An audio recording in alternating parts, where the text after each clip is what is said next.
Hello. Hi. Happy haileyween.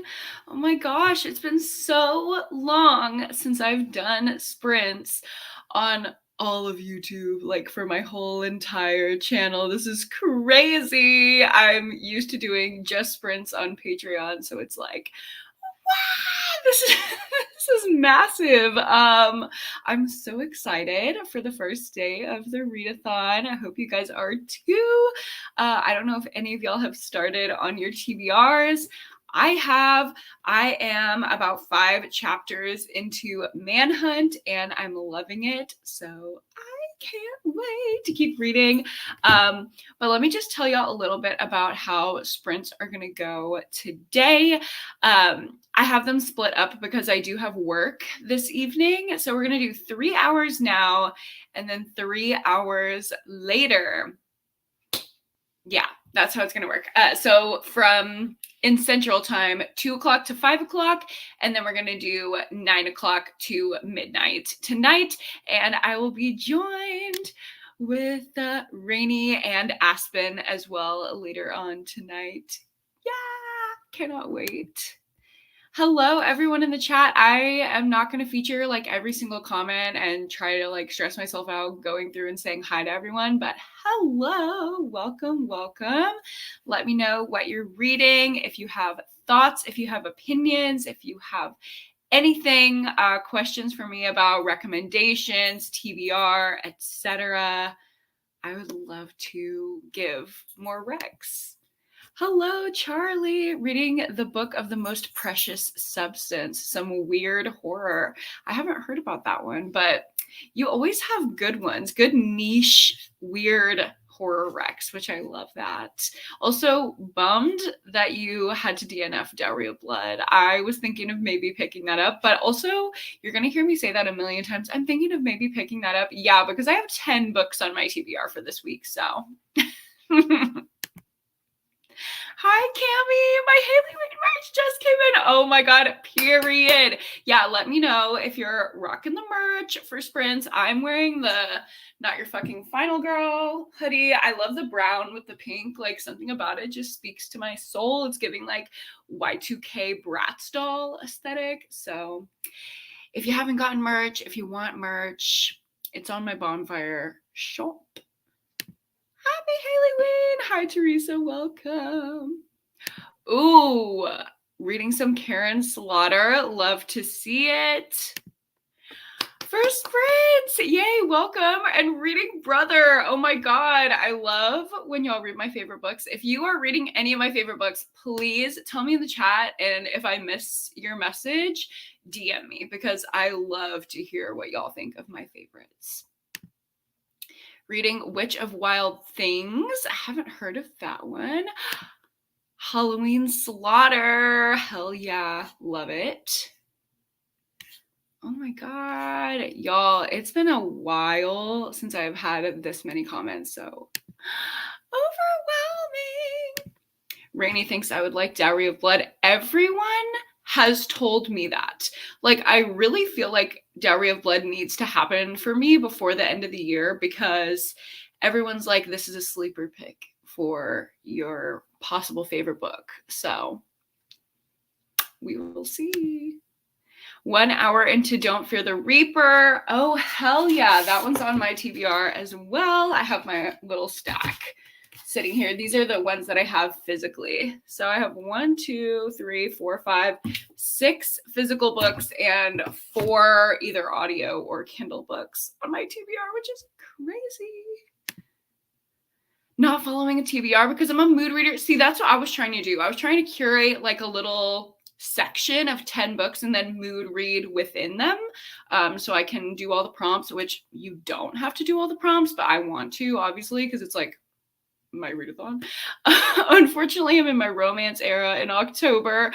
Girl, I have been trying to get back into my romance era and it's really not happening for me. So I'm honestly kind of jealous. I would love to be reading some dark romance.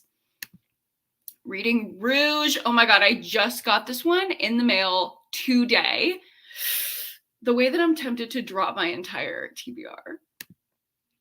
I'm from Germany and this is the first sprint I can watch. Oh my God, Nina, welcome. Thanks for being here. This always blows my freaking mind. Like, we're all over the world. That's just like, that's too much for me to think about.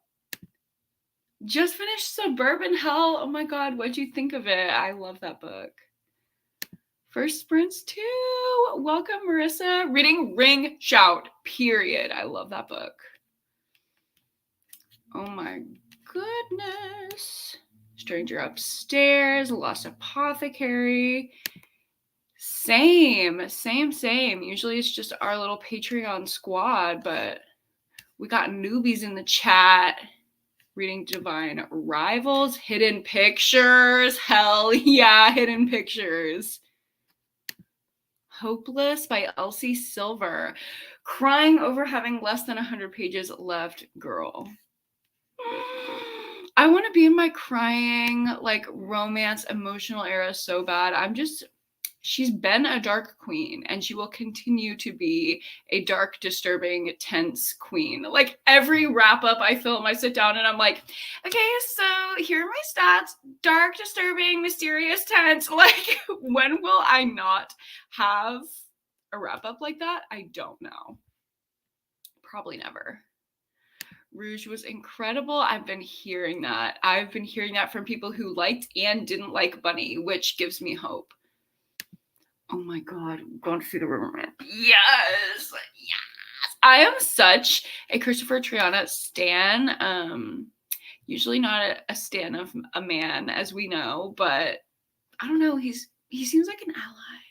He's not an outspoken ally, which is like, but he's giving me ally. I don't know. I feel like Christopher Triana gets the pass. Look Closer by David Ellis. Yes, love that book.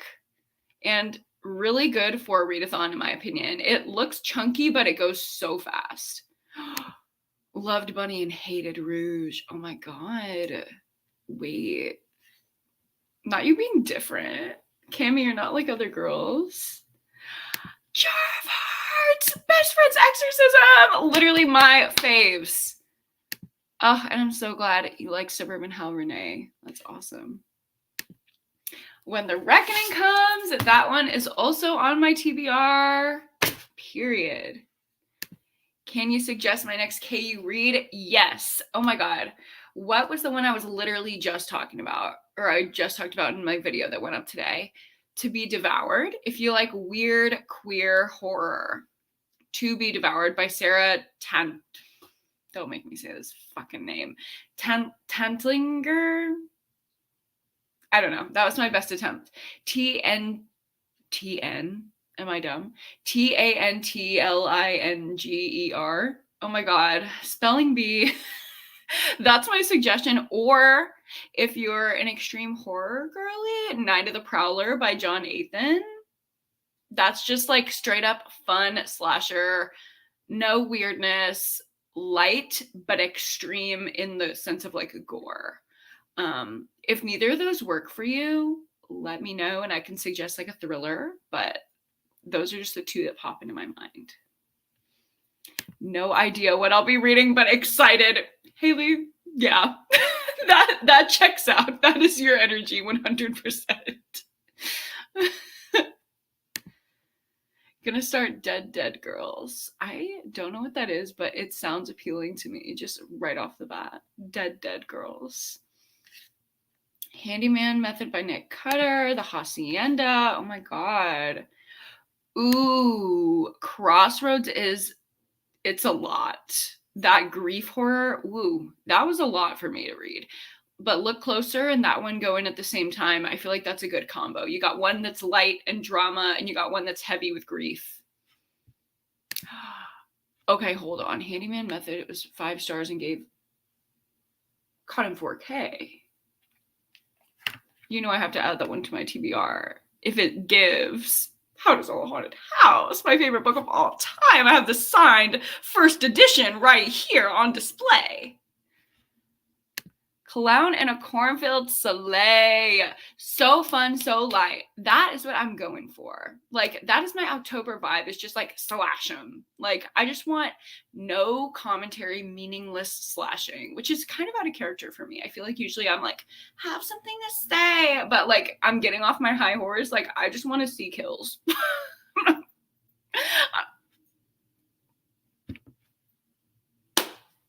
That's all. Please, Akilah and the Bee, the way that movie, I have seen that movie at least a dozen times. I was obsessed as a child. Akilah and the Bee, if I saw that playing on the TV, everything stopped. I was in, I was down, I was sucked in, like, get the popcorn. May read that other book by the author of Tastes Like Candy. Kind of reminded me of Fear Street Part 1. Oh, don't suggest me something that reads like Fear Street, because that is what I want. That is what I want. Oh my God, that sounds good. Just finished a book and was wondering what prompts you have for the readathon. Oh my God, a good little quiz. Let me see if I remember all my prompts. Takes place on Halloween night. Read a book that's been adapted into a movie or a TV show and then watch it. You don't have to watch it, but that's a part of the prompt. Read a book by a BIPOC author, read a book with queer representation, and read a horror classic. People have been asking me, like, does this count as a horror classic? Girl, if it counts in your heart and your soul, then it counts for the readathon. And if you think like a Stephen King book is a classic, then call it a classic and read it. I would think as a classic like Psycho, Dracula, Frankenstein. I'm reading Coraline for that prompt. So like basically just old. Read an old ass book. You know, we got the old and we got the new, we got the borrowed and the blue, all that. I don't know. I'm kind of impressed with myself that I remembered all those prompts though. Reading Night Film. Hell yes. One of my favorites. Just finished Coraline and loved it. I am starting Coraline closer to the end of the week. I'm buddy reading with Taya from Taya's Turning Pages, which she will be on sprints at some point. I have a lot of fun little guests coming in throughout the week. Planning on how to sell a haunted house. Yeah. You were not supposed to die tonight. Oh my God. I literally almost ordered that one. Well, it's happening now because that is what I want. Delicate condition. I've been hearing about this one too. Y'all are going to make me place a Pango order. Me blaming y'all. Y'all, why are you making me spend my money on Pango books? And if you want to spend your money on Pango books, use my code. Shameless plug. Ooh, everyone likes this one. Cute. Planning to read a chunk of Razorblade Tears. Yes! One of my all-time faves. Hello from England. Oh my God. Why did I almost say bonjour? Any Frenchies in the chat? Hi, bonjour. What do they say in England? Top of the morning? No, that's gotta be Ireland. Cheerio. Just started The Stranger Upstairs. Fun. Any horror classics on KU? That is a good question. I am not sure. I'm sure if you just search classic horror on the Kindle store, it'll come up and it says Kindle Unlimited at the top above the little like thumbnail of the cover, if it's on Kindle Unlimited. So that would actually be something good to look into. I might do that during the sprint. Yes, my queen, Caitlin Marceau. This is where we talk things out. Love that book. Oh my God, just got back into reading after years of not doing it. Your channel's been so helpful. Thank you. That actually means so much to me. Thank you for being here. This is why I keep making my videos. Like, I used to be such a voracious reader as a child. I went through a phase where I was just like not doing it, and to be back in it, it's everything to me. So I'm happy you're here. Dead Girls is Harlem Renaissance mystery where Black women turn up dead, fulfills the BIPOC prompt, period. Yes. And every time I pull out my phone, just know that means I'm adding it to my TBR. Agreed on You're Not Supposed to Die Tonight. No thoughts, head empty, fun slasher. Hell yeah. Oh my God. We have Irish people in the chat. That's crazy. You know who I just saw yesterday? Resident Irish Kings, Niall Horan and Hosier. I saw them both at ACL. Have you read Hidden Pictures? Yes, and controversial. I love it. I love it. I don't see an issue with it. We can have that discussion at another point in time. I also do have a vlog of it where I talk spoilers. It's one of my new released thriller vlogs. You'll see Hidden Pictures in the thumbnail. Thriller books set in a college. Ooh, The Last Housewife by Ashley Winstead has definitely some scenes at a college. It's not like dark academia, but there are scenes at a college. It like has a past timeline that takes place at college, and that is like one of my favorite books ever. Let me look at my shelves. I feel like there's a Lisa Jewell book that had some college things. The It Girl by Ruth Ware. I thought that one was just okay, but it has college vibes. They Never Learn by Lane Fargo is phenomenal. One of my favorite books of all time. It takes place mainly at a college. The Plot by Jean-Humph Ramage. Or Jean-Humph Corlitz. Who's Ramage? Who am I thinking of? Parks Ramage. He wrote Yes, Daddy. No, The Plot by Jean-Humph Corlitz. That one's slow, more literary, but it was 5 stars for me. Not great for a readathon. Look at me banging out these recs, period. For Your Own Good by Samantha Downing. It's giving like serial killer POV, Joe Goldberg vibes. Takes place at a boarding school. Ace of Spades, amazing, amazing YA thriller. If you're scared by YA, don't be scared by Ace of Spades. It's so good.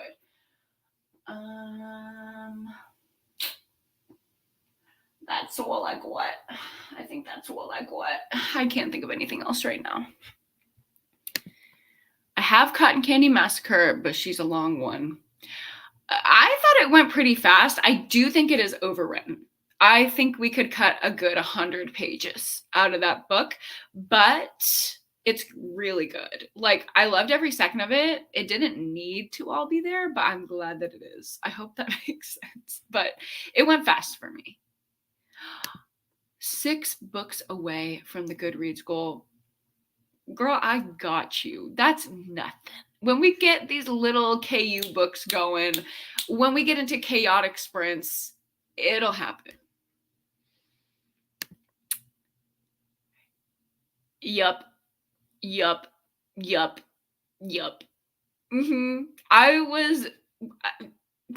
I'm debating how much to share. I read this on a sprint for Patreon, and it was emotionally intense. True Crime Story is a fun thriller set in college.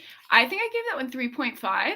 It was pretty good, but I don't know. Some pieces, they give me like a weird feeling.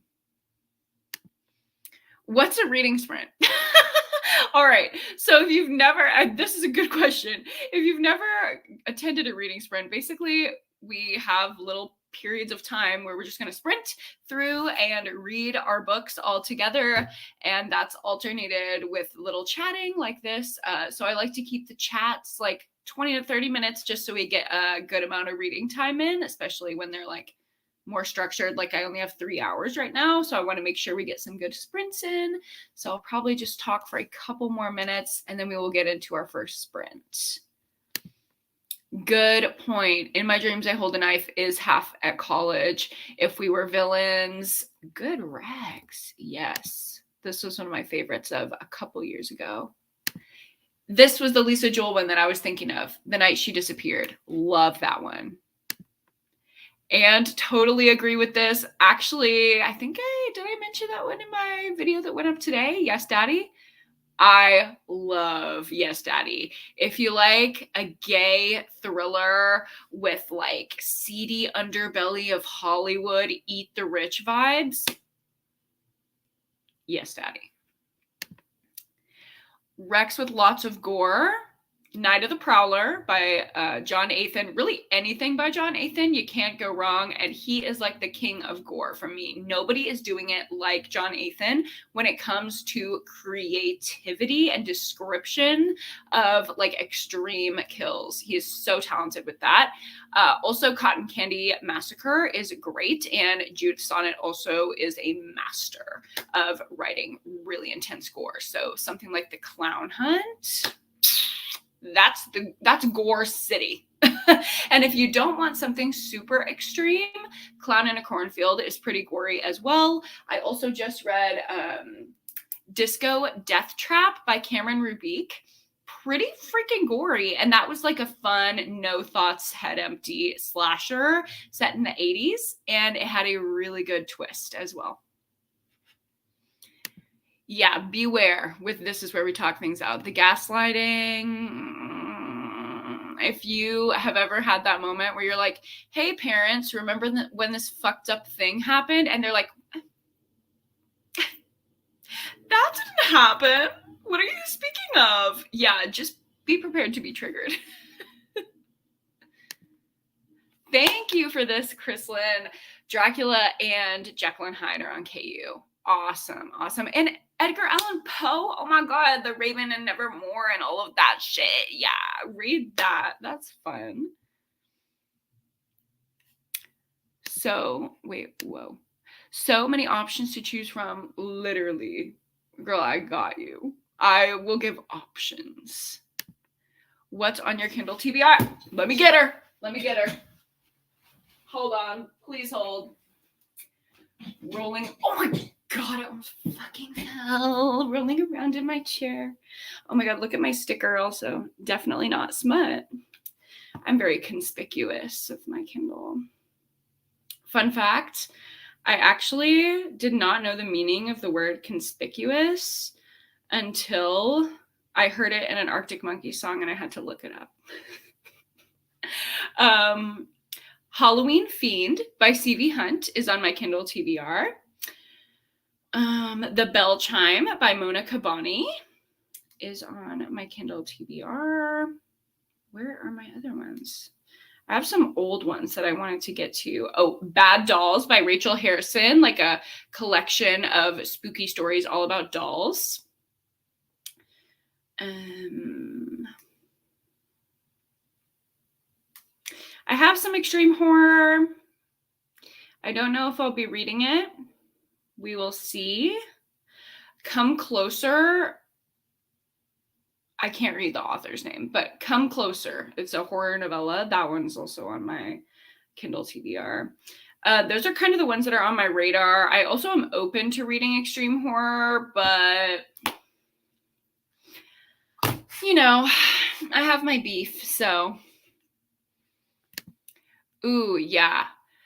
PC3.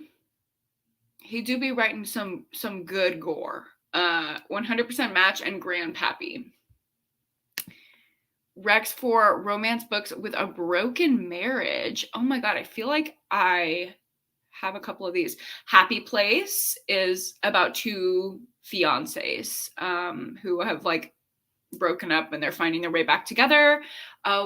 If I Never Met You by Vari McFarlane, I think is her name. That one is really, really, really great. Who else had a broken marriage? The Roughest Draft, kind of. It's about two people who had broken marriages because they're cheaters.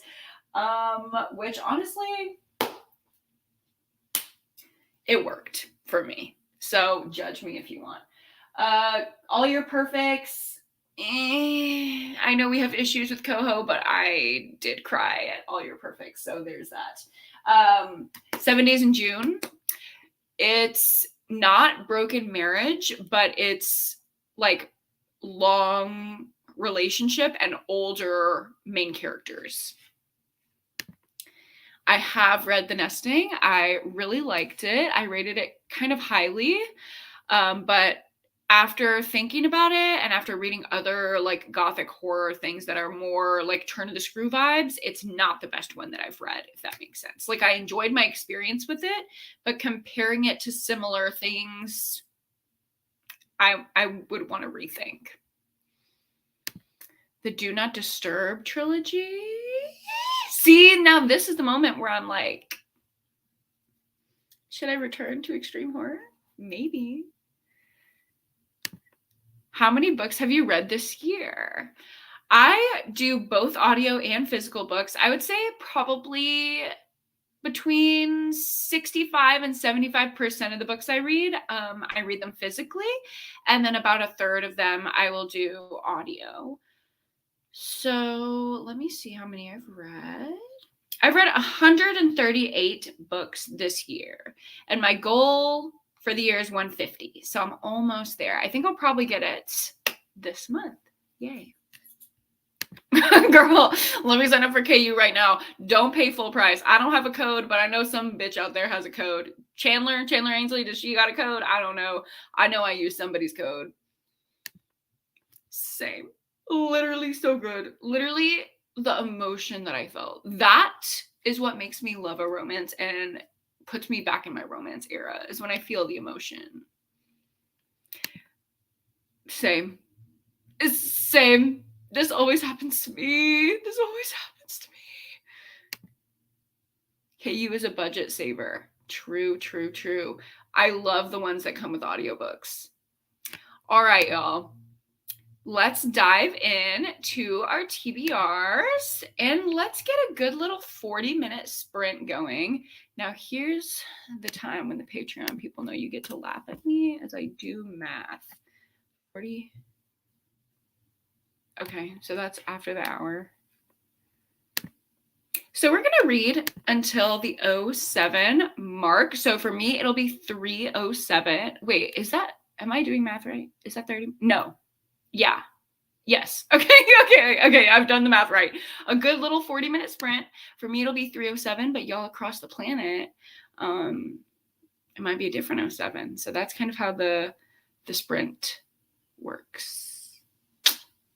I will see you afterwards. And if I leave, it's because I have my audiobook in and I'm doing like things around the house. So if you see me gone, I'm here. I'm just doing something. See you soon.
Hello. End of our first sprint. Ready to get back into chats. Let me try to catch up. How was your sprint? Let me know if anything mind-altering happened, if anyone completed a book and has a rating to share, has a rant review, give it to me in the chat. I am about 70-ish pages into Manhunt. I'm liking it. It's just kind of giving a little one note at this point. I'm almost to part 2, so I'm excited to see if something picks up and happens there, because the whole first part has really just been one note. Like, it almost reads like the Hunger Games. Like, that's kind of what it reminds me of. This, like, tromping through the apocalyptic land, trying to scrounge for resources and fight off other people. And I don't know, like, I felt the same feeling that I'm feeling now when I was reading the Hunger Games, where it's like, yeah, I know it's supposed to be exciting, but why does it just feel one note? Like, maybe it's because it feels like we're stuck in that dome. You know what I mean? It kind of feels like that. That's the only thing I'm not liking, but gay Hunger Games, I mean, I'm down for that any day. So take that with what you will. Let's see here. Legend of Sleepy Hollow is on KU. That is totally classic horror to me. KU does have a ton of extreme horror. Have you read A Little Life? Okay, so here's my thing. This is on my anti-TBR. I don't think I will ever read this book. Not only am I not a long book girly, like this would probably mean that I read 5 books the month that I read A Little Life, because it's so long. But beyond that, the content, I don't want to deal with really heavy mental health content in the books that I read, especially if it's a long book. When I get off work, I don't really want to deal with that. I read books to decompress from my work day. So I don't think I will ever read that book. How fast do you read 800 words a minute? I don't know. I've never tried to test that. So maybe I can take like one of those little read speed tests. I have no idea how fast I read. I would say I read a couple pages a minute. So if that's 800 words a minute, sure. Still think you should read Haven House. Tell me what it's about. Sell me on it, and maybe I will. Happy haileyween. Hi, Janice. Me too. Let me know if y'all want some like ambiance or something, but I do like a silent read. Finishing up an anime and reading September House. I've been hearing a lot about Miss September House and The Good House. So lots of houses going on. Rainy is a quarter of the way through. Long live the Pumpkin Queen. Ooh, a sequel for The Nightmare Before Christmas. Cool. Hey, Birdie. Welcome in towards the end of the Mindfuck series. Yes. 38 pages into The Girl Who Loved Tom Gordon. Stephen King. And we're loving it. 27 pages into Belladonna. Y'all are slaying. Hell yeah, hell yeah, hell yeah. Loving Brother, loving Gone to See the Riverman. That's what I like to hear. Work got busy. That is not what I like to hear.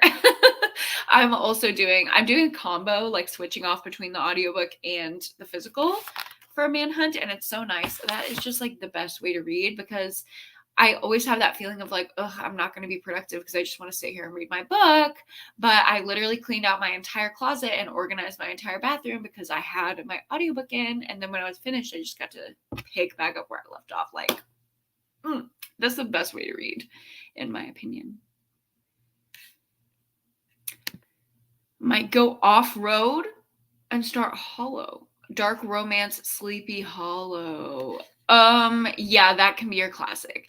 This is what I mean when I say shift the prompts to be whatever your little heart desires. Working and reading, so some of both. Nice, Kelly, multitasking. 39 pages into When the Reckoning Comes, and it's so good. Love the writing style, and the story just pulls you in from the beginning. That is what I'm not getting from Manhunt. That is what I'm missing. Like, hearing y'all say that about this one and Got to See the Riverman, like, I'm not pulled in. I'm honestly having that feeling of like when the story doesn't take place in like our normal everyday world and you're still trying to like figure shit out. That is what I'm feeling. Like, wait, how are things working again? Like, things weren't set up well for me. Like, I feel like I would be more invested in the story if I knew exactly what was going on. But they just kind of jumped in, and I'm like, wait, there needed to be a chapter where it was like, in the beginning, in the beginning, this is what happened. Like, this is how we got here, kind of thing. And it feels like instead of that, like, we're figuring things out along the way as we go, which is fine. But I feel like I'm not as invested because I don't really know what the hell's going on. Liking Ring Shout. Yes, it is a harder read than other horror. The way that it's written, that was the thing that held me back from giving it a 5-star. Like, it's just written like in ye olden style, and I don't love that. But the story is worth it, I promise. Halfway through, this is where we talk things out. I want to push Sophie out a window. Yes, I feel that. I've heard so many good things. Do I just need to get this one too? Y'all. Not y'all making me do a Pango order. Like, why do you do this to me? Rereading Ninth House. And You're a Strong Soldier. I barely got through that one the first time around. Kimberly reading The Quiet Tenant. This is my Pretty Girl Book Club pick for the month. And yeah, a lot of people are loving it. I haven't gotten to it yet, but I'm excited for it. Girl. Girl. See, no, this is why I don't interact with authors on social media. Like, I really try not to, because if I get the ick, like, I'm done. Like, I'm done. Especially, okay, they're going to call me a misandrist. They're going to call me a feminazi. Say what you want. As soon as I see a male author doing male behavior on social media, I can't read their books. Like, really, the only person who doesn't give me the ick like that, well, Grady Hendrix and Riley Sager. Those are like the two male authors that I follow on socials because they're so normal. And Grady Hendrix is just giving like dad energy. Like, he accidentally posted his fucking address because he posted a picture of a package, and everyone in the comments was like, "Bestie, your address." Like, that doesn't ruin the mystery and the magic for me. But when I see these extreme horror authors, here we go again. Ooh, I can't wait for them to show up in the chat. I can't wait to run through their minds on the Facebook groups. When I see these extreme horror men, incel, I'm sorry, I had something stuck in my throat. When I see these incels, when I see these men posting on Instagram, it makes me not want to read your book. When I see Riley Sager post, like, he posted over the weekend, he was like, "Fall vibes on my back deck." I'm like, period. That is genius. Like, I get to know a little bit of who he is. I see his world. I can picture him writing out there in this nice aesthetic, atmospheric setting. That is what I want. That is what I want when I'm thinking of my parasocial relationship to an author. But these incels, I'm so sorry. I'm sick right now. No, when these men, I'm not going to drag anyone's specific posts, but I feel like y'all know the vibes. When they're posting like book covers of just like bulging tits and blood running down, and like their grimy little faces, or like when they're reposting their fans, which is fine. Like, I love when I tag Lane Fargo in a book review and she reposts it on her story. Like, I love that. But when it's a man and they're only reposting women who have their tits pushed up to their neck, like fondling an extreme horror book, what is going on? Like, what is going on? Like, do y'all know what I'm talking about? Hopefully y'all know what I'm saying. Like, oh God. We're going to be on till 5 o'clock Central Time. So an hour and a half-ish. Cami, you are not like other girls today. Okay, yeah, y'all know what I mean. We adore Grady. Like, why can't all men be like that, especially posting on social media? Wait, what did Christopher Triana do? He didn't do anything. Like, I literally love his books so much. I don't know him as a person. Literally, this is a purely parasocial relationship. I am making no judgments about this man's personality whatsoever. I literally don't know him. But guess what? I'm a girl. Like, I'm allowed to have opinions, and I have opinions on everybody. Men, women, gay, straight. I don't give a fuck who you are. Like, I have an opinion on you. Don't let me get on my HAH collection. Don't let me get on that vibe. Ooh, we're not on Patreon. This is dangerous. Long story short, this man did nothing. I just think his Instagram posts are really fucking cringy, so I cannot follow him. Like, I can't follow him. If I'm following him, I have him muted because, girl, I can't see it. Like, it makes me not want to read the books, and the books are good. Spider Moose, I sense male energy. No, I really hate pretentiousness, but I also hate incel vibes. So there's that. Oh, September House is humorous. I love to hear that. I don't like something that takes itself too seriously. I feel like, oh, Quentin, don't get me on my... Don't get me on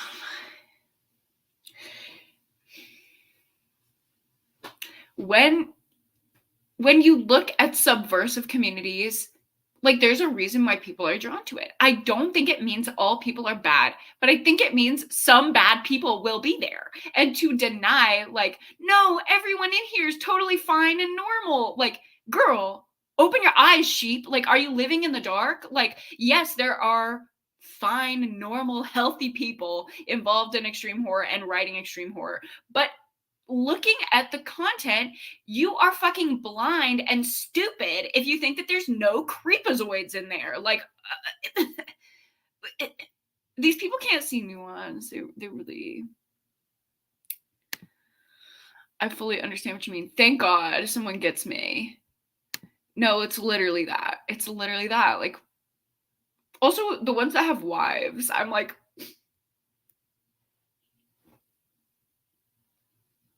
or allegedly have wives. I don't know if they do.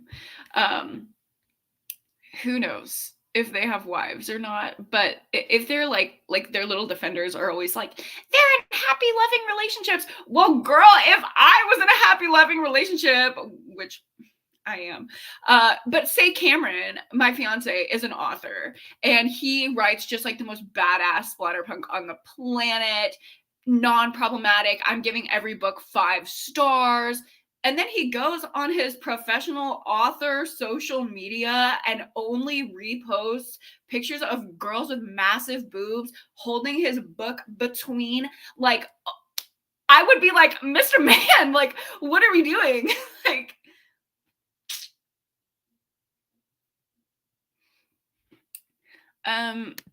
fall vibes on my deck is pretentious.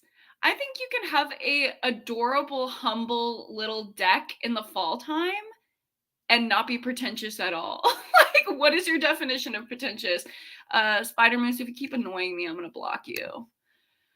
the call is coming from inside the house, and you know they're gonna be in their feelings. You know it. I can't wait. Okay, here's what I love. Can I actually tell y'all some tea?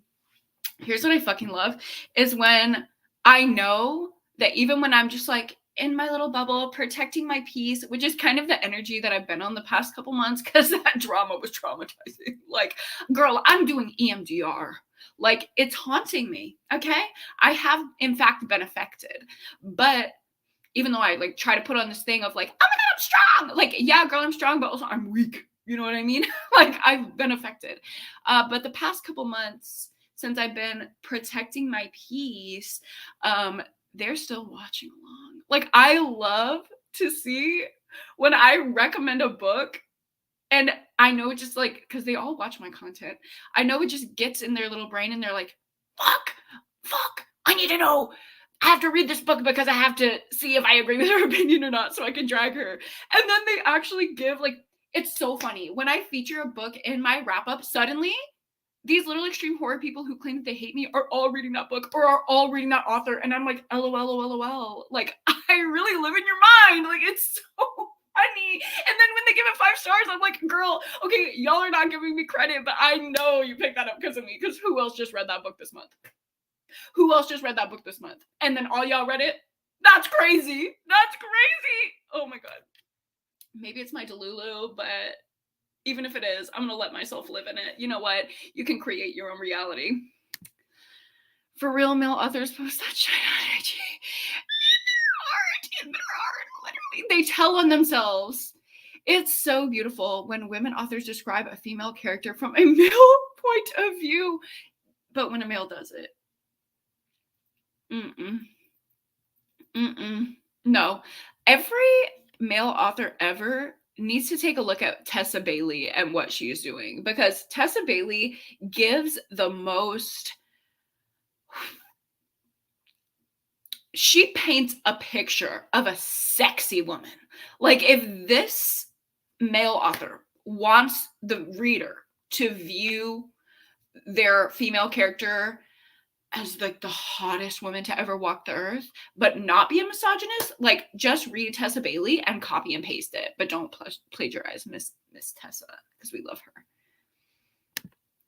Yeah, we don't accept Sager slander. So that was the annoyance, was we're not gonna slander Riley Sager, my king. They really are obsessed with me. Thank you. I'm working through it. But this is what honestly helps. That I'm like, y'all can run your mouths and say all the shit you want to say, but like, deep down, there's something. 2024 is the year of the Delulu, for real. Like, yeah. I'm going in crazy. Like, here's what I'm manifesting. So when I was at ACL over the weekend, I camped out at one of the stages literally for 9 hours to be barricade for 1975, because I fucking love the 1975. We can have a whole discussion about that if y'all want to try to cancel me for that. I literally don't give a fuck. So I was camping out for the 1975, sat there for 9 hours, did a Q&A on my story. And why was my little self manifesting? Like, people were like, can you do a tattoo tour? Can you do like all these things? And I'm like, yeah, I want to answer these in like a Q&A video. Maybe I'll do a Q&A when I hit 25K. Me manifesting. Like, that's me manifesting in the next conceivable period of time. I'm going to hit 25K. Like, I would love that. And then I'll do my Q&A. Like, that, when I say manifesting, it's not like I'm just sitting here believing delusions. Like, I'm speaking it and it's going to come to me. You know what I mean?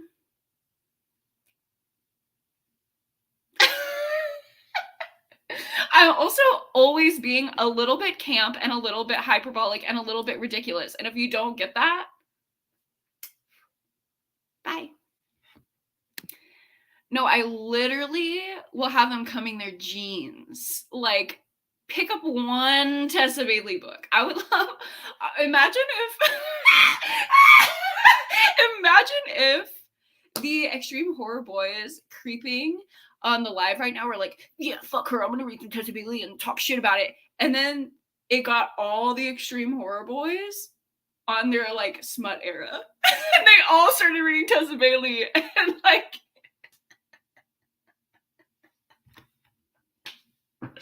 I'm sorry. I just picture it just paints a picture, you know? I love it here. Hello, Eureka Frog. Welcome.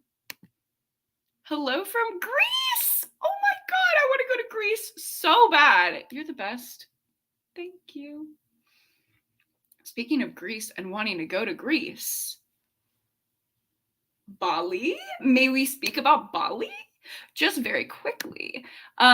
So I am going to Bali.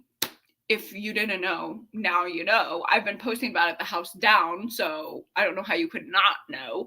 But yeah, we're doing a meetup in literal Bali, which is insane to me. I would love to meet you there. If you haven't heard about it, I have posts about it on my community tab. I have it, like the link linked in like every video description. I have it on my link tree.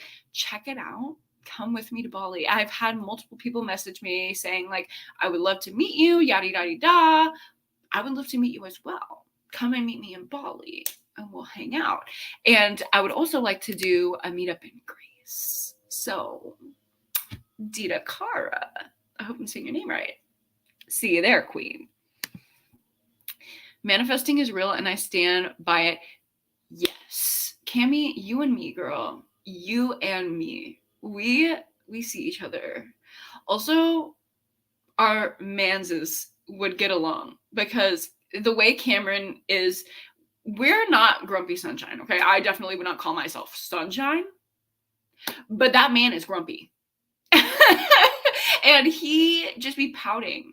And I'm like, Mr. Man, we can't be manifesting that for us. We have to be in our little bubble of positivity, not toxic positivity. Like, we're going to be realistic, but we're also going to manifest the good things. Oh my God. Girl, they're already trying. They're already trying. And this is not like in a cute, fun Tessa Bailey kind of way. Like, so if you didn't watch the whole, why do I always get into fucking tea? If you didn't watch the whole long ass video that was like a cultural reset for the extreme horror community that I made with Aspen, we critiqued like people asking in various forums and groups, like, can I have some sexy extreme horror recs? And people recommending in the comments, like, oh my God, this was so smutty, this was so hot, yada, yada, yada. And it's literally books with vicious sexual assault, and some of which involve underage characters. So they're really trying it. They're really, no, like, I know, dude. I know what you were trying to do. But yeah, they're already trying it. You need it. Miss Tessa Bailey is running the game. Also, look what I impulse bought literally 2 days ago. New series, new trilogy. I didn't even hear about this. Was this in the works? Did anyone know about this? I walked into Target and I was like, make me. Say less. Make me what? I don't care. Make me though. Chase me. Need me. And look at these two. Him and his little glasses and the little, oh, I thought those were fall leaves, but they're butterflies. And her and her little boots. Please God. These are all straight romances, unfortunately. But new trilogy. I don't know about who didn't tell me about that, but I'm gonna read them. You gotta read Tess Bailey. Oh, I know, Rainey. We will have multiple. just come to Texas. Actually, don't, if I don't invite you personally, please don't come. Not you, Rainy. Like, Rainy, you can come. The rest of y'all, please don't just show up here. That's why I actually, speaking of the Bali trip, that's why I like Trophy Trip, because it gives me like a, somebody above my head, making sure that I'm safe and I'm not going to be murdered at a meetup. Because I do believe that there are people that would murder me. Literally, I told my therapist about this. Hold on, where is it? Okay, I'm going to cover this up because I'm not trying to start more drama. But I was so paranoid and terrified. If anyone tries to tell you, oh, she's making up her fear, she wasn't scared. This is how scared I was. I had a note in my desk drawer that said, if found dead, ... And then I listed out a bunch of names right here of like suspects that the police should be looking at. Because your girl was getting death threats. So yeah, that's why Trophy Trip appeals to me. And nobody come and visit me unless we have a conversation about it and I fucking trust you, because I'm scared. I would love to go to the UK. Like, actually, I think I belong there. I think if I ever go to the UK, well, number one, my stalker is there, so I'll be terrified. I will have to hire security to come around with me. But also, like, I fear that I belong in the UK. Like, okay, here's my delusion. Like, you know how when British people come to the US, it's like, oh my God, we're so obsessed. Like, low-key, like, British people do that about Americans, right? So, like, I'll show up and be, like, the talk of the town. Like, imagine me running into Maddie Healy on the street. Imagine me running into Alex Turner on the street. Siri, play She's American. Like, this is my delusion coming out. Greetings from Germany. Look at these international babes. Recently subscribed, but unfortunately noticed that you're live. Hope I've not missed so much. First of all, it's going to be recorded, so you can always watch her back. Welcome in. We're doing 3 hours now and 3 hours later tonight. Or, I don't know what time it is for you, but later in the day. See, I fear an unauthorized meetup. I would have to, like, go through a company or a security, something of some sort. Yeah, because I'm scared. Hi, Wendy, welcome. Thank you. I love my little lights. Also, all my telehealth clients, this is so funny. My telehealth clients, like in my therapy practice, say, like, you look like a booktuber. And I'm like, that's so crazy. No way. I literally had 2 of my younger clients being like, oh my God, it's giving booktuber. And I'm like, can't, not gonna have a dual relationship queen, but I am Loki. Oh my God, you're giving me so much power. Okay, well, I would say it happened one summer, but like now is not the time. You got to save that one for the summer. So tools of engagement.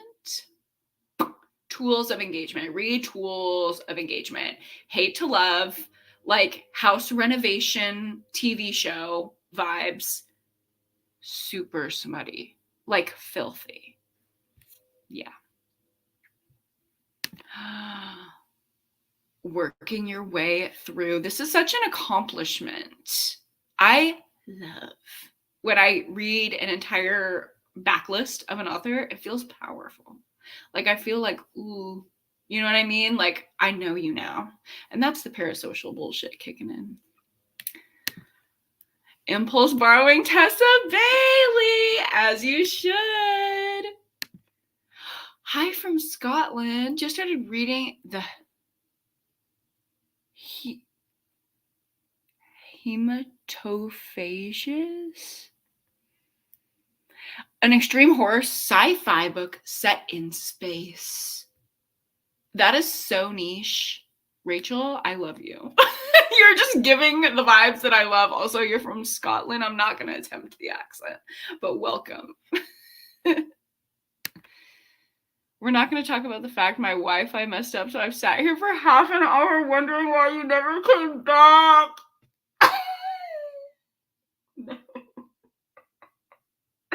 Imagine if I just left. I just had a really morbid thought. Imagine, like, no. Should I say it? I'm going to say it. I'm sorry if this is upsetting to anyone. Imagine if I left to like clean my bathroom or something like I did during the sprint and I like slipped and fell and it was like a life alert situation, but I was on mute. So I was screaming like, help me. And like nobody could hear. And like everybody was just like, well, I guess she's never coming back. And then I just like died on the floor. And the whole thing was live streamed on mute. And then like 12 hours later, y'all just see like paramedics rushing in. This is fucked. I'm sorry. Yeah. I can't wait. Tell me what you think of it. Oh my gosh. Naomi gets to hang. Welcome. Oh my God. It's 11 p.m. Well, I guess I won't see you later, but you can always watch it back. Oh my God. Kissing. The Grant County series. I started Beyond Reach. That was actually the thing that I was reading before this week started. I put Beyond Reach on pause because I really want to give her the time she needs. That is the last book of the Grant County series, and then I will be on to Will Trent. And I'm excited to join the Will Trent train, but I also fear some of the earlier books in the Will Trent series I've heard have some problematic shit. Y'all know I will call it out, but it will in fact pain me to call out my queen. In fact, I will do it, but yeah, scared. Almost done with Rachel Harrison's backlist. I love Cackle so much. I had to read more. Have you read Bad Dolls? That might have to be my next one after Manhunt because I really want to read Bad Dolls. Just so bad. Y'all know how I feel about a little doll.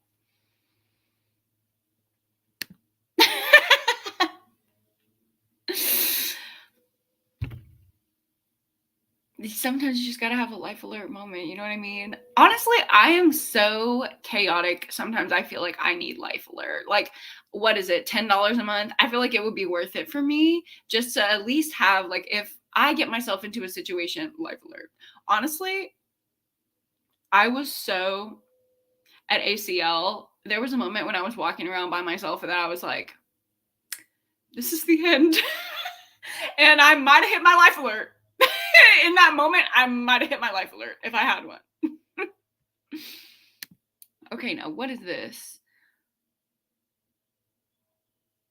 I'm not even gonna attempt. I don't want to say it. Bubba and Mochi wouldn't have come running either. No, literally clocked. You clocked, Kimmy. I have to show you what they're doing right now. Okay, so you can see Boba, literally unbothered, napping queen. She just opened her little eyes. Mochi is under this white blanket right here. Like, they don't give a fuck. They don't give a fuck about my well-being. They would just be like, The only time they would be concerned is like the next morning if they didn't get their food. They'd be like, where is that bitch? Like, what happened to her? No. Tessa Bailey series can be read out of order. I DNF'd the first book in the series trilogy thing that Tools of Engagement is in. I gave the middle one 2 stars. I didn't think it was that good. I think Tools of Engagement is the only one worth reading. You don't have to know the backstory to read them. I don't actually recommend that you read the rest of that trilogy. The summer books, what is it called? Bellinger? Why can't I do anything with a G? Like, anything has a G in it, it just like fucks with my mind. Yeah, the Bellinger sisters, that series, that's worth it. The whole thing. And all her standalones I've enjoyed. But of that trilogy, just Tools of Engagement, you're good. Actually, people have been recommending me the it's not Quarry, is it? Query? I feel like I come on here and look stupid as fuck. What is it? Query? It's like a, like a query. You know what I mean? Like a little river thing. Isn't that like kind of like a creek? I haven't read it. Anyway, long story short, I haven't read it. Let me add it to my TBR. But yeah. No one will hear from me again. Period. Be the kid in the candy store. Get those Rex. Buddy read? Buddy read? Let me know. Just got gifted the entire Grant County and Will Trent series. Period. Honestly, we'll go through it together. We'll see. I really am interested in the show. I haven't heard anyone speak of the show, but I know that Will Trent has a Chihuahua, and I've seen the Chihuahua, Mel, from Mel's Literary Disco. I absolutely love her. She made the graphics for Haileyween, so thank you to Mel. She sent me the Chihuahua from the Will Trent series. Literally, y'all have to see. It's like a mix of boba and mochi. Let me just Google Will Trent Chihuahua so y'all can see, because oh my god. It's so cute. Bluebell. The name is Bluebell. Oh my god, Boba's getting jealous. Like, please tell me why Will Trent is me. Wait, Boba, come up here. Look at this. Am I Will Trent?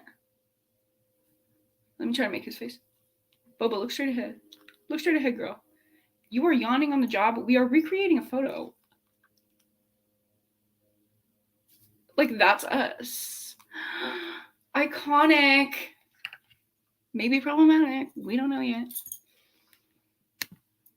Does an Apple Watch have life alert type functions? You know what? I never knew. Okay, also though, here's a random complaint for you. My Apple Watch has been like giving me, I'm not going to say arthritis. It's probably not arthritis, but giving me pain. Like, my wrist has been in severe pain. And I think I figured out it's from my Apple Watch, because I didn't wear it for a couple days at ACL and the pain went away. And I'm like, what is wrong with me that an Apple Watch is actually giving me like problems? Has anyone else experienced that? Or is something wrong with me? KU's a heck of a subscription. The fact that I can have so many books at once is a problem, and not a bad problem. I agree with you wholeheartedly. Disney and Wisney doesn't and wasn't? No, that's crazy. I'm sorry, y'all need to get a grip. Reading none of this is true. 5-star, period. Heard, seen, clocked. Got it. Let's do it. No, literally, Bluebell. Bluebell, my king. Have been watching Virgin River. Why have I waited so long? It's so good. What is Virgin River? Is this a fictional show? Okay, y'all might not know this about me. The people on the Patreon do know this about me. But I don't really watch fictional things. I really only watch reality TV. I'm just not interested. Try getting a new band.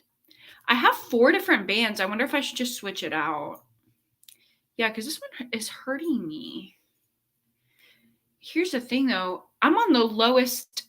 Like, do I have a fat wrist? Triggering. Like, okay, so I could put it on the second one, but it hurts so bad. Like, it's loose, you know what I mean? Like, it's loose on my wrist, but it hurts. If I just move it one more where it like actually fits, like here it fits, okay? Like, there's still room. It's comfortable, but I guarantee you after like 10 minutes, it's going to start hurting the house. Boots. No.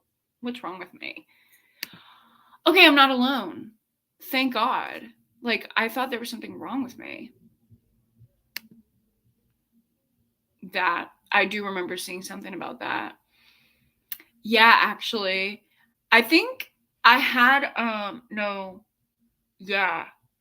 I had my Apple Watch in my suitcase and I like checked the bag. And so, you know, it's getting tossed around. Those dudes who toss the suitcases, they don't play.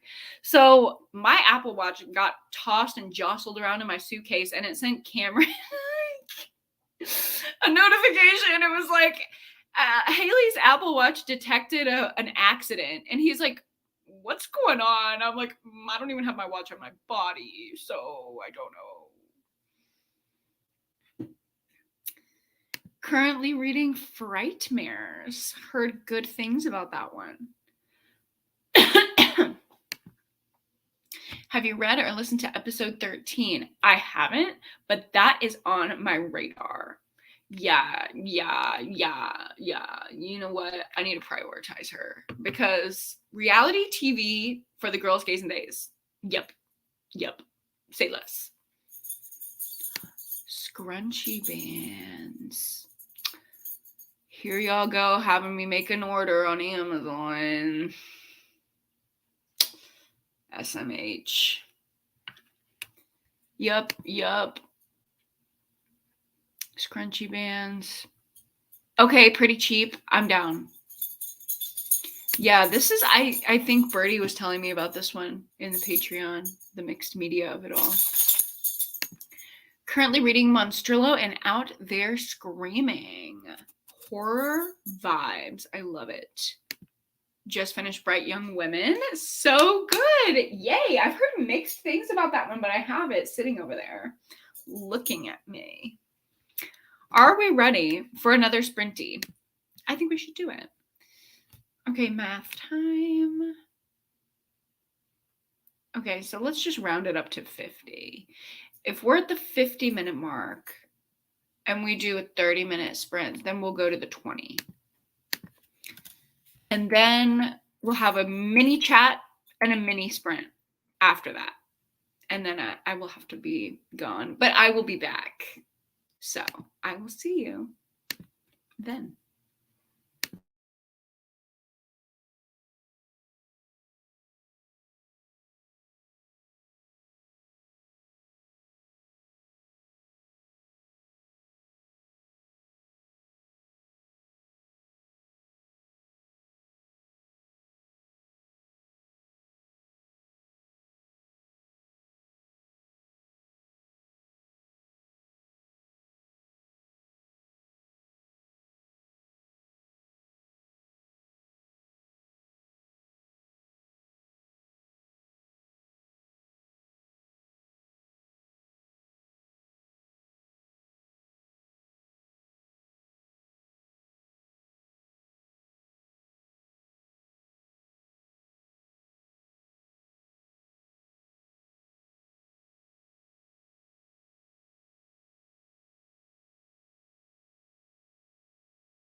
Hello, hello.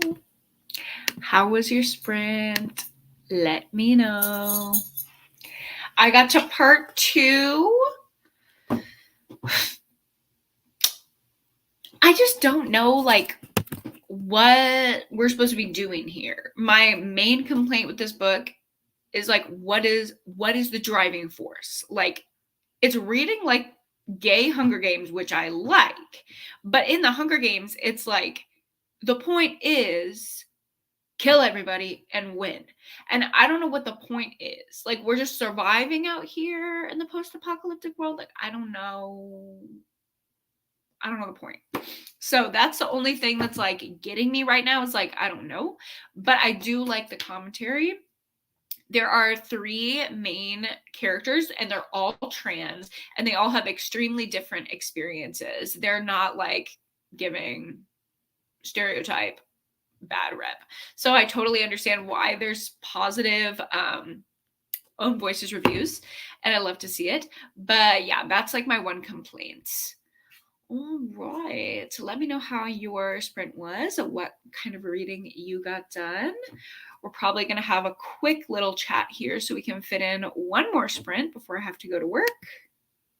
Hello, Amanda. Welcome. What are you reading? Just started a new book. What are you reading? Let me know. Hi, Bree. Listening to Southern Book Club's Guide. I love that book. We already talked about Mr. Grady. We love Grady on this channel. Hi, Vanessa. I am doing quite well, actually. Post ACL fog a little bit, but we're rocking. It's a good day. Anytime that I'm hosting Happy Haileyween, that's a good day. Just like home. I love that so many of y'all are reading stuff that I just talked about in my video today. That's awesome. Oh my God, an 8-hour stream. Get yourself some food, girl. Finished my book halfway through that sprint. Yay. What did you think? Rating, vibes.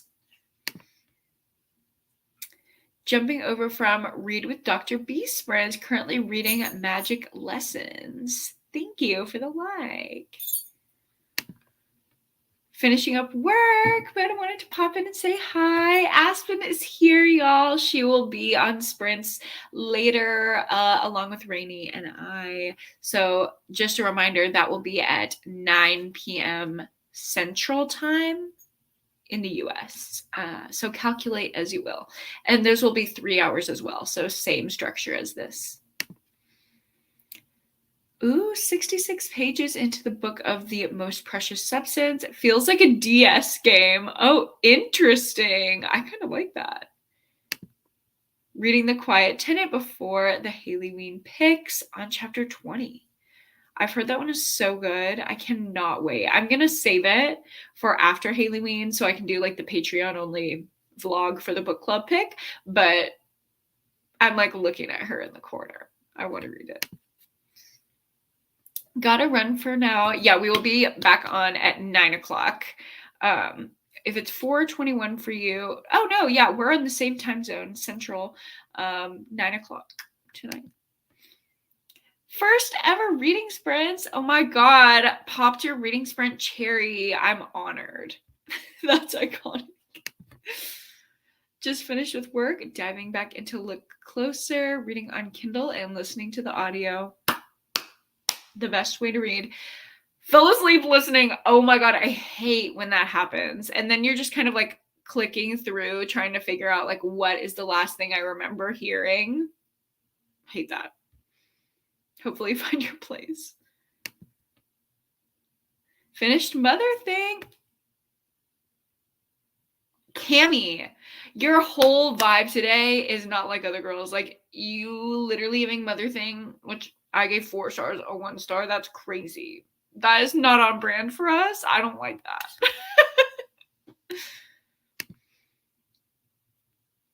Hold on. Everyone's coming from Read with Dr. B. I don't know who that is. Southern Book Club's Guide. We love to see it. I don't don't think you should let Kimmy discourage you. I love that book. Yes, any book counts as reading. I hate when people ask counts as reading, and this is not a drag for you, Spider Moose. This is just like a general thing. Like people talking about does manga does manga count as reading? Yeah. Do audiobooks count as reading? Yeah. So for dummies, books definitely count as reading. Like you're reading the words on the page. Astronomy for dummies, cool. That's cool. Oh my God, she conducted an interview. That's like intense. I don't know. Anytime I hear about someone like doing corporate things, I'm like, literally could never be me, never in a million years. Absolutely loved it. Yay! Creepy and a nice quick read, 4 stars. Hi, Lily. Welcome. Saw a review from someone that said Mother Thing has harmful BPD rep. Can't speak on that personally, but it definitely had other issues. Ooh, what are your issues? I didn't think it mentioned BPD by name. I have a lot of experience with BPD, and here's the thing, it's really hard. It's really, really hard to deal with. And a lot of people who present similar to the mother in Mother Thing have that kind of presentation with BPD. So I don't think it's necessarily harmful. I think if it did mention borderline, which I really don't think it did, at least I'm not remembering it actually saying that, but I might have missed it because I did do the audio for about half of that book. If it did, I mean, I think it's not a great thing to just automatically say, like, if any mental health diagnosis is mentioned, it's bad rep, because that could be someone's experience. And a lot of times the stereotypical experience, it is a valid experience. Like just because it's stereotypical doesn't mean that it's not valid. You know what I mean? And it's hard to have a mental illness. Sometimes mental illness makes you like have trouble in relationships and push people away and do things that are really not healthy and not have boundaries and things like that. And I don't think that's harmful rep. I think it's actually accurate rep. I don't think it makes the person who's being represented a bad person. That's the issue, is if it's like this person is evil and bad for doing these things. But if they're just doing the bad thing, that's reality a lot of the time. Like, I think it would be, in my position as a mental health professional, I think it would be really weird if somebody came to me with BPD, and I do work with a lot of clients with BPD, and was like, hey, these symptoms are literally ruining my life, ruining all my relationships. I am basically the menace of my own life. Please help me. And I was like, no, you just need to accept, like, no, we're going to learn how to cope. We're going to shift the way that we see things and feel more regulated in relationships that break a pattern that feels comfortable right now. Like that's how I work with BPD. So, I mean, the reality of it is that it's really, really hard to live with and to maintain relationships with, at least for my clients. Won't be in the next sprint. It's already 10:30. Oof, it's late. Aw.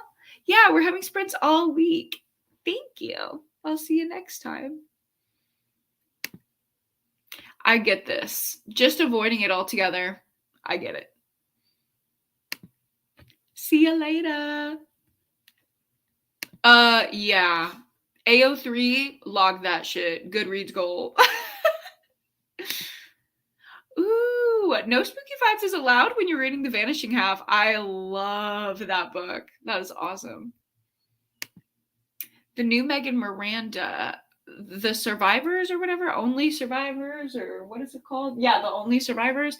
I did not enjoy that one. I thought it was predictable. I thought it was boring. Like, she's just been giving me nothing. Megan Miranda has been giving me nothing her past few releases. I'm sick of it. I'm sorry. I didn't love it. I didn't hate it. It was just giving me nothing. And I'm so sick of the copy paste. Oh, there's missing people and it's a dual timeline. Those kind of thrillers, like, We're done. I've seen it too many times. It mentioned she did in one sentence. See, I don't think that makes horrible rep. I don't know. Maybe it's because I work in the mental health field, so like I'm talking about this shit all day long, but I don't know. There's a lot of sensitivity around representation, just like in general population, and I don't know. I think a lot of it comes from people who it's like not own voices review. Obviously, you don't have to out yourself or say like where you're coming from, so don't feel pressured to do that. But for me, advocating for my clients and the populations that I work with, there's a lot of varied experience. So you have another sprint. It's early here in Australia on Tuesday. Oh my God. I cannot think about that for too long. I will freak out. I'm keen for another sprint. Oh, girl, well, you got it. Just a few more hours and we will start up again. Oh my God, do I have an unpopular opinion? Dang. Not stereotypical OCD, but I have it. Like I'm not cleaning because everything is contaminated. Yeah, OCD, I feel like that is the biggest offender that I see represented just completely incorrectly. And it's such a common diagnosis that it's really confusing to me that the general public does not really seem to have a grasp on the ins and outs of OCD. I tend to avoid all OCD rep as well because it's usually really bad. I mean, just being real, like I help a lot of people through self-sabotage. I'm a self-sabotage girly. That's something that I talk about with my therapist all the time. Like, how can I not fuck this up for myself? Or I see myself self-destructing or like doing something that's horrible. Like, let me own up to it, process the emotions that come with recognizing something that sucks about yourself, and then try to shift your mindset going forward so you don't do that thing that you feel guilty about. Yeah, we're all the menace of our own life. Sometimes there's no shame in that. It's a human thing. How long are we sprinting for? We are going for another 30 minutes. So we'll probably just have a little quickie sprint here in a minute, like 15, 20 minutes, because I want to finish this little chat. I have never read from Haley Piper. Cruel Angels Past Sundown. I never heard of her. I've definitely heard her name around, but never read from her. Didn't personally have issues with the rep. It was the writing style. Oh, I like the writing style. Yeah, that's so funny. I love books in this like brand though. You know what I mean? Like I feel like Mother Thing and Night Bitch have a similar thing going on where it's like not too conceptual horror, but conceptual horror with a strong feminist message. I love that shit. I will eat it up. Ooh, we're talking OCD. Hello. I'm on the path of diagnosis and don't have a cleaning issue, more of organization, skin picking, anything I care about. Though the numbers thing is an issue for me sometimes. Thank you for sharing. I appreciate that. What did you think of the rep in Last Word in regards to schizophrenia? I feel like the people with schizophrenia are violent trope is a bit ick, but I don't know a lot about the disorder. So I have never worked in my practice with people who identify with a schizophrenia diagnosis, but I do have people close to me in my life who have schizophrenia, like to a severe degree, and there is violence. That's not a hallmark of the disorder, right? That's not like a diagnostic criteria. So certainly not all schizophrenic people are violent, but what I've seen, my personal experience, and this is not me speaking as a professional, this is just me speaking as a person, there is violence or threat of violence because really what's underlying schizophrenia is a lot of fear.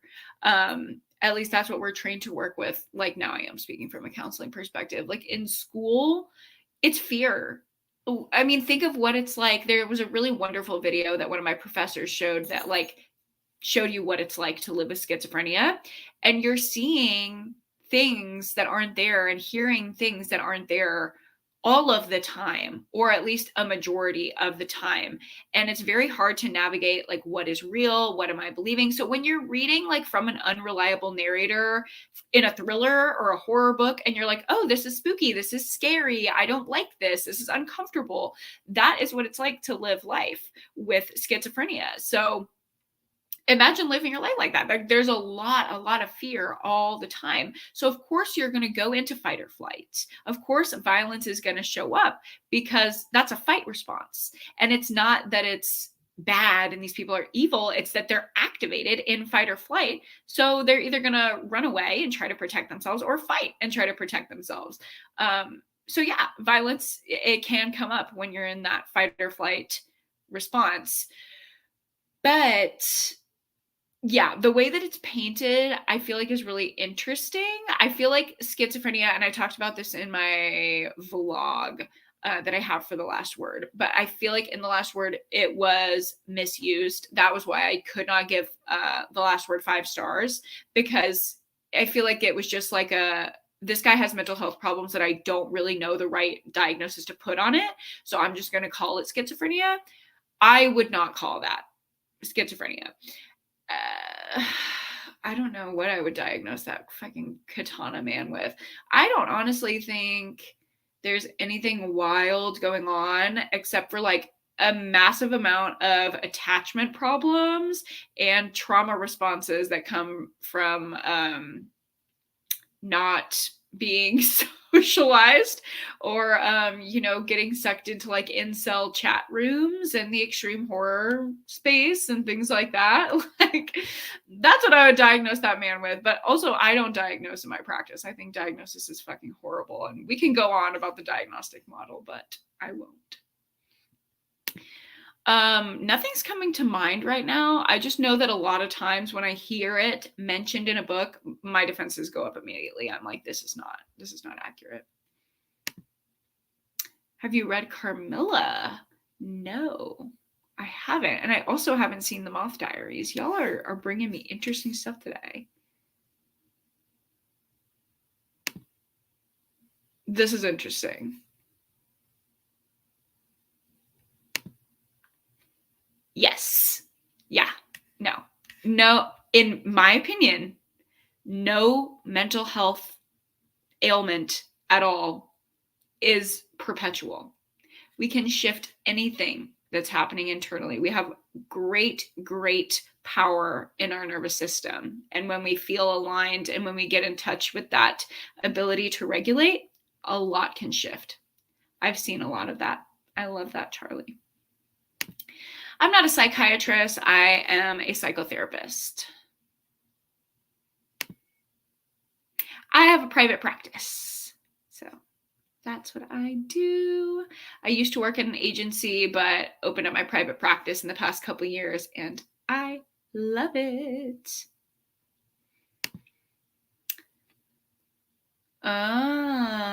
Yeah. Right. Yeah. I agree with this. Totally 100%. The lack of PTSD at the end of HP was a huge part of me rejecting that I could possibly have PTSD at 15. Damn, I didn't even think of that. Yeah, Mr. Harry was just bouncing back. And listen, me, I didn't fight Voldy, but girl was not bouncing back easily. I totally agree with this. I think a lot of people feel activated, have that triggered feeling come up, and then say, oh, this is bad, because it made me feel bad. And really, we have to look at harmful effects on a societal scale. If that is happening, then that is bad representation. But confronting difficult things is not in itself bad representation. Right. Totally. And thank you for giving personal experience. Oh, yeah, totally. I tell all my clients my biggest goal for them is for them to not need me anymore. I don't want to have to keep seeing them. I want them to be able to regulate on their own. Supermarket is a good thriller with tons of schizo rep. Nice. Is it actually schizophrenia? Schizotypal? I would love to see more rep for all the schizo disorders. I think that's like a really underrepresented group, or it's just represented like it is in the last word and it's shitty. Not everyone who has depression stays all day in their room and sleeps and doesn't eat. Yeah, I'm very connected for this piece. Yeah. Is it hard to get out of bed? Yeah. Is it hard to eat? Yeah. But some days we go off the deep end. And those of you on my private story know when I'm going through it. You say that almost nothing with mental health is permanent. Does that include genetic stuff? Yeah, totally. You can have a predisposition for a certain nervous system state and learn to regulate down from it. And the more that you get into a regulated state, the more that your nervous system learns it's safe to be there, the more your window of tolerance widens and the longer you're going to be there. Doesn't mean that you're not going to get activated, but to me, being activated is not a bad thing. It means your nervous system works. It's just trying to protect you. It's trying to activate to respond to a threat. And sometimes that threat response just gets activated on accident, or she's a little bit sensitive and we just need to teach that response. Hey girl, you actually don't have to show up when something minor happens. You don't have to treat me like we're going through that really scary thing again when we're literally just going to the grocery store. So that's kind of how I dealt with my genetic component of anxiety. And I used to be an extremely anxious person. Like, I would have panic attacks my freshman year of college, thinking about leaving my dorm to go get food. So I would starve myself in my dorm because I couldn't leave to go be around people to get food. And there was no way that I could go by myself and like not see people. So I would either spend $1 million on DoorDash because I didn't want to see people, or I would have breakdowns like going to the dining hall. It was so bad. And I am so far removed from that. Like, hi, I'm literally talking to thousands of people on the internet. I post myself for thousands of people to view. I interact with people all the time, all day. My job is interacting with people. So it's possible. I'm a believer. I've seen it happen. Hello, Cami. Welcome.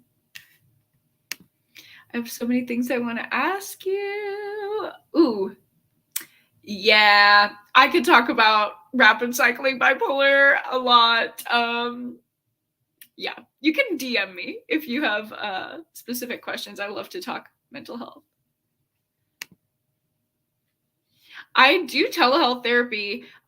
Just be forewarned, if you want me to be your therapist, you cannot interact with me online. And I have a pretty extensive intake process just to make sure that there's no dual relationship, because I have had people approach me from my online presence that want to be my client. It's a long conversation, and I only see people in Florida, Arizona, and Texas. So if you're not in any of those states, can't see you. But yeah, I think it's really hard to find that perfect match of a client and a therapist that really come together and work. So I think that's sacred. And if one of y'all out there is going to be that match with me, I would love to be your therapist. But yeah, certain boundaries have to come into play. Yeah, I don't let my clients watch my YouTube or follow me on any social media. Oh my God. You're so sweet.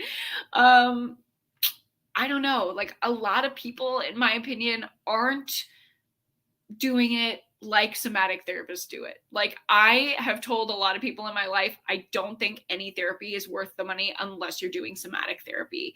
If we are completely ignoring the component of our body, the thing that we walk around in, that we experience the world in, and we're just staying up here in our brain and our perception, we're missing a great majority of our experience. So if you're looking for a new therapist or you're like really resonating with what I'm saying, look for somatic experiencing. If you're looking for a therapist in your area that thinks like me, somatic experiencing, SE. A lot of times it's shortened to that, and it's beautiful, beautiful work. I love it. I do it for myself. I do it for my clients. I'm actually intermediate certified. Ha! I will be advanced certified hopefully at the end of next year. So, yay, I love it. Somatic therapy just means it involves the body. So it's all nervous system healing work.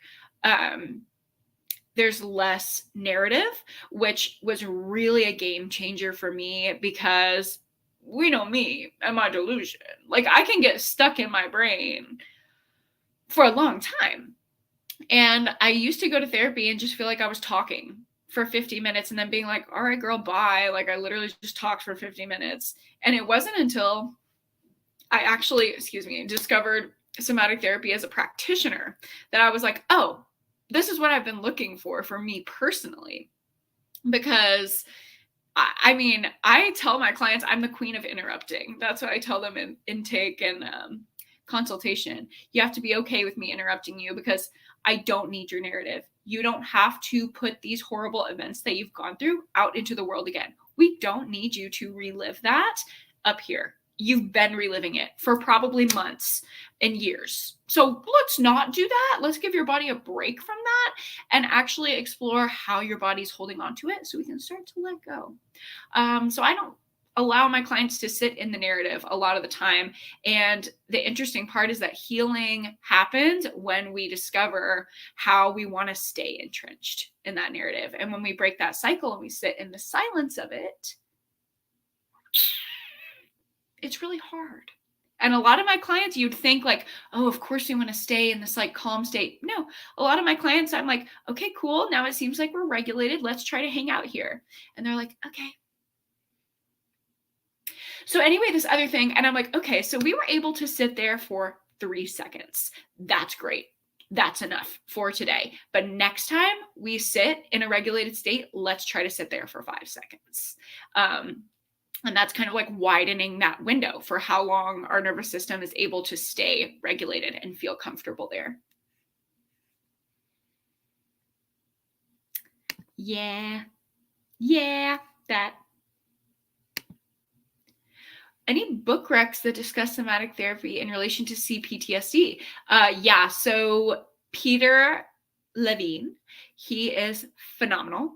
Peter Levine. Peter Levine. Anything by him, like he created SE to work with PTSD and CPTSD specifically. So his stuff is kind of like I feel like you have to be a clinician to really deeply understand it. But if you want to get into it, there's that. I'm trying to think what other books would be like more accessible. Body Keeps the Score. People have their things to say about it, but it's like a good intro to somatics. Yes. Mm-hmm. I have struggled with all of those things personally. Somatics have helped me with that. And I see a lot of clients who struggle with dissociation. Actually, dissociation is like my most severe symptom right now in this moment. And my therapist is phenomenal working with that for me. I've acknowledged the fact I need therapy, but I'm mortified. Any tips on how to overcome that innate fear? I think just experiencing it and noticing the shift that happens. Like, is it terrifying to show up and just like name truths about yourself? Yes. The biggest thing that you can do to alleviate that is tell your therapist exactly how you're feeling. That is where the work is. A lot of times I have people show up and I can tell they're nervous. Like, obviously, I can tell. I'm trained to read how somebody's presenting to me. So if somebody is not telling me they're nervous and instead I can just see it, I'm like, hey, like, how are you feeling right now? Like, let's just actually name what's going on. And as soon as they say, I'm really scared, I'm really nervous, I'm like, great, then we don't have to say the things that you're scared to say. Let's honor the piece of you that wants to protect those things right now and not tell me, and instead just talk about how are you experiencing that nervousness right now? How are you experiencing that fear right now in this moment? And that's where I kind of work with them. So you can definitely like be an empowered client. That's my biggest piece of advice, is show up and tell your therapist what you want, what you're looking for, and you get boundaries, right? You don't have to show up and just say whatever it is, because it's like, well, they have to know all this stuff to help me. No, they don't. And don't betray your nervous system. If your nervous system is telling you, don't cross this boundary, you can tell them, my body does not want me to tell you that right now. I don't feel comfortable telling you that right now. I would like to talk about today how scared I am just to step into this room. That's enough for an intake session. Oh my gosh, y'all have such good stuff in the chat. What my bones know. I think my supervisor told me about that. Girl, honestly, I'm still figuring this out. My work is a lot. I do a lot of somatic exercises after session to try to regulate my nervous system. Like I do sweeping and tapping exercises just for my body, because my body gets so exhausted. Like after an SE session, I could just fall asleep, because it really is lending my nervous system to somebody else for them to use and like feel how I'm regulating to try to help them co-regulate with me. So it's a lot. Luckily, there's a lot of resources for clinicians. So that's kind of what I'm using right now, but also reading. I love to read to decompress. My Grandmother's Hands. I haven't read that. I can look into it though. Hello, Deja. We're about to get out of here, girl, but I'm glad you popped in to say hi. Somatic breathwork is interesting. It's not like a specific thing, right? Like there's no thing that's like, this is somatic breathwork. Breathwork is just like interwoven into a lot of somatics. I don't like to modulate the breath with my clients because I like to follow the body's natural rhythm. So the only time I'm going to bring it in breath work is with like, if I see panic coming in, or if someone deals with chronic panic attacks. But yeah. Tell me why I was supposed to do intake with a new therapist who seems amazing, and she had to reschedule because she was stuck in traffic. Now today she didn't show up. Get you somebody new. This is crazy. It's so hard to find a good therapist. I would like to think that I'm one of the good ones out here, but it's really hard to find a good therapist. I'm gonna be real. And knowing some of my people I went to school with, oh, no tea, no shade, but not every therapist is a great person. Have you read You're Not Supposed to Die Tonight? We were talking about that earlier. It's been highly recommended. I haven't read it yet, but I feel like I really need it. I feel like I'm going to order it on Pango after I end the stream. Oh, congrats! You're going to school to be a therapist. That's awesome. Oh my God, thank you. If anyone ever has questions about seeking a career in the mental health field, I love to talk about it. Please DM me. I will send you like a 10-minute long voice memo. I do a thing like EFT. Nice. Yup. I love it. I love to hear that. Literally missed what would have been OCD diagnosis, or if it's something else, that diagnosis appointment, because my clinic didn't send the usual day before call. Ugh, I hate that. I literally hate that. All my shit is automated. So my clients get a million reminders from me because I'm like, they're all automated. So it has nothing to do with me. Currently reading and you need it. Sorry to push capitalizer. Girl, you're good. I will buy it secondhand. Deja, if you don't go to grad school in Texas, literally one of my friends is going to that school that I told you about, and she's in the counseling program, and she got a full ride and she loves it. Just live here. Yes, please DM me on Instagram. I've talked to a bunch of people through their process, like applying to grad school and stuff like that. Absolutely love it. I will talk about it all day. I'm doing EMDR right now for all the trauma that I went through a couple months ago because it was triggering my PTSD from high school, which is very unfortunate and not even something that I brought up in the whole great debate. But yeah, you never know what someone has gone through. So really do not ever invalidate someone's fear and what they're going through because yeah, all that stuff that I went through in August, I thought that I had overcome the trauma symptoms from my car accident and they all came back. And even just talking about them right now, I just got a massive pain in my shoulder. I had like really bad shoulder pain after my traumatic car accident that I got in high school, and it was really horrible. And I was symptom free for 4 or 5 years. And then this stuff happened in August and all those symptoms came coming back. So dissociation, nightmares, pain, chronic pain. Yeah, EMDR is definitely helping with it. So that's my only experience with it. As a clinician, EMDR is not for me. It's very regimented. There's a very specific protocol you have to follow. And I do not like doing that as a therapist. I do not like being that directive. I would rather have more leeway to follow my client's body, take pauses, take different routes based on what the nervous system is comfortable with. Miss Ma'am, you can get a full ride to that school. And you know what? They're going to miss you, but they can come and visit. I love this. Absolutely love it. Yep. The body remembers. It does. Is there a Discord or Patreon where we can support you? Yes! I love my Patreon group. I usually just sprint there. This is like random and it's just for the readathon that I'm like sprinting on all of YouTube, but I do this stuff all the time on Patreon. So it's linked. I don't know where it's linked. In like every video description that I have. And probably in my link tree. I'm pretty sure if you just Google Hailey Hughes Patreon, it'll come up. But thanks for wanting to support me. And thank you. Yeah, it's a lot. For me, like my goals of EMDR are not remembering. It's just eradicating the pain.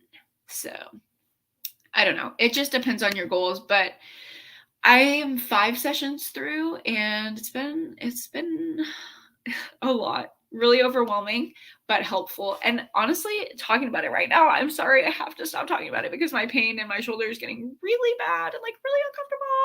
And I now have to text my therapist and be like, hey girl, my pain's back. So that's good. And it's not y'all's fault. It's my body. So yeah. Hello, Jennifer. Welcome. Oh my God, y'all. I literally talked. We got into that whole therapy side conversation and now we literally have 2 minutes. Unfortunately, we're not going to do another sprint because I have to go work, but I will be back here in 4 hours. Yeah, right? 5 o'clock to 9 o'clock, 4 hours. So I'm just going to go work for 4 hours, see my babies. I have my baby clients on Mondays, which I love. My adolescents. I love them so much. So I'm going to go do that and I'll be back around 9 o'clock with Aspen, with Rainy. We're going to have a good little time. So if you have any mental health questions, book recommendation questions, thoughts about readathon prompts, yada, yada, yada, save them, write them down, and I will see you at 9 o'clock. Hope to see y'all there. And then all the girls who are new to the 9 p.m. we'll be continuing our combos and they'll be like, what? I missed out? Yeah. So I will see y'all again.